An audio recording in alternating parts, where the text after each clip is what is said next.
کہ عمل کے اوپر لگی رجت کا خاتمہ صرف اور صرف چند لمحوں کے اندر آپ کر سکتی ہیں، اور اس قدر خاتمہ ہوگا کبھی بھی آپ دوبارہ سے اس عمل کے اوپر لگی رجت کا شکار نہیں ہوں گے۔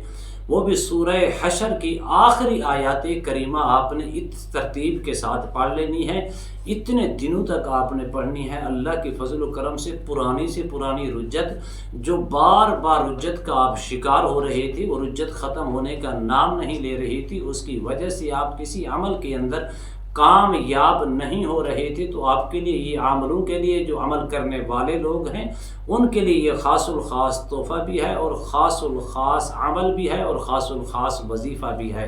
کبھی دوبارہ آپ کسی رجت کا شکار نہیں ہوں گے۔ اگر آپ نے اس ترتیب کو مد نظر رکھا تو ہمیشہ کامیابی آپ کا مقدر ہوگی۔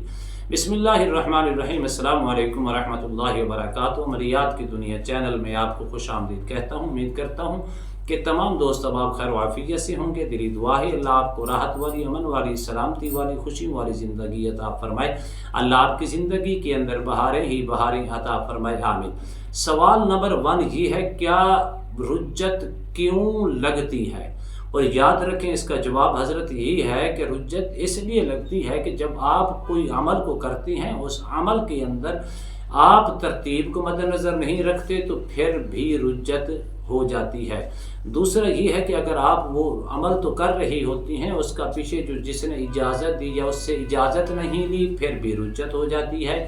اسی طرح تیسرے نمبر پہ یہ ہوتا ہے کہ آپ نے جس سے اجازت لے کر عمل تو کر رہی ہیں، لیکن اس کے پاس خود مکمل عامل نہیں تھا، اس کی وجہ سے بھی رجت کا شکار ہو سکتی ہیں۔ چوتھے نمبر پر ہی ہے کہ آپ کو جو بتایا گیا اگر عامل تو تھا اس عمل کا جس کی آپ کو اجازت دی جا رہی ہے، لیکن اس کے باوجود بھی آپ نے کسی معاملات کے اندر جو آپ کو اس کی تلقین کی اور آپ کو مکمل طور پر رہنمائی کی، اس رہنمائی کرنے کے اندر آپ کے سننے کے اندر کوئی ڈیفیکٹ آیا جس سے آپ نے ایک لمحے کے لیے اس عمل کو اوپر نیچے کر دیا، اس کی وجہ سے بھی رجت ہو سکتی ہے۔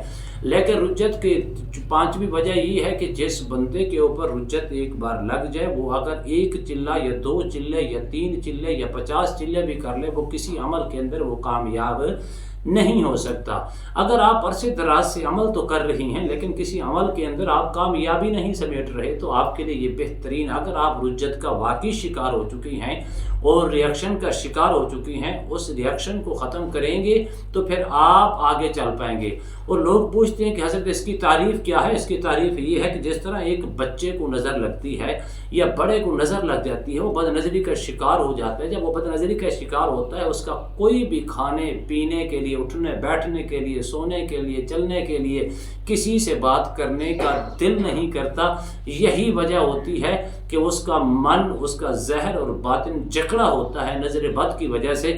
اسی طرح جس کے اوپر رجت لگتی ہے وہ بھی کسی چیز کے اندر کامیاب نہیں ہو سکتا۔ بے چینی، بے سکونی، کندھوں پر وزن، دماغ پر بوجھ، عجیب و غریب کیفیات، وسوسے آئیں گے، یہ عمل کامیاب ہوگا نہیں ہوگا، میرا کیا بنے گا، میرا فیوچر کیا ہوگا، میرا مستقبل کیا ہوگا، میں نے کیسے وقت گزارنا ہے، کیسے ان چیزوں کو حاصل کرنا ہے، یہ فلاں فلاں۔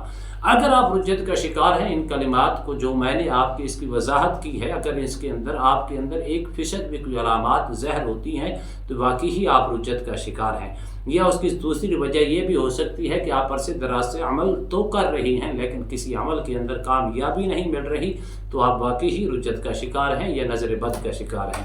یا رجت ہوگی یا نظر بد ہوگی، دونوں صورتوں کے اندر یہ عمل آپ کے لیے سب سے بیسٹ ہے۔ اول آخر آپ نے 11 مرتبہ درود شریف پڑھنا ہے۔ سورہ حشر کی آخری جو آیات ہے، آپ نے اس کو کم از کم 1 تسبیح پڑھنی ہے 11 دن کے لیے۔ صبح کے ٹائم کر لیں یا شام کے ٹائم کر لیں یا دوپہر کے ٹائم کر لیں۔ اول آخر آپ نے درود شریف کے ساتھ 11 مرتبہ درود شریف کے ساتھ پانی کے اوپر زور سے دم کر کے 100 دانے والی، جو 101 دانے والی تسبیح ہوتی ہے وہ کرنی ہے۔ کرنے کے بعد پانی کے اوپر زور سے دم کر کے وہ پانی 11 دن تک پئیں۔ اللہ کے فضل و کرم سے آپ کا بوجھ بھی ختم ہو جائے گا، اور آپ کے اوپر جو لگی رجت ہے، جو عرصے دراز سے اس کا شکار تھے، مکمل خاتمہ ہو جائے گا۔ اس کے بعد آپ کوئی بھی عمل کریں گے تو انشاءاللہ 100% کامیابی آپ کا مقدر ہوگا۔ امید کرتا ہوں یہ میری ویڈیو آپ کو پسند آئی ہوگی۔ اگر پسند آئی زیادہ سے زیادہ لائک کریں، شیئر کریں، سبسکرائب کریں، بیل آئیکن کو پریس کریں، کمنٹس کے اندر سبحان اللہ، الحمدللہ، اللہ اکبر، ماشاءاللہ کی صدائیں بلند فرمائیں۔ ایک نئے موضوع کے ساتھ، ایک خوبصورت عمل کے ساتھ دوبارہ آپ کی خدمت میں حاضر ہوں گے۔ تب تک کے لیے اجازت دیجیے، اللہ حافظ، السلام علیکم ورحمۃ اللہ وبرکاتہ۔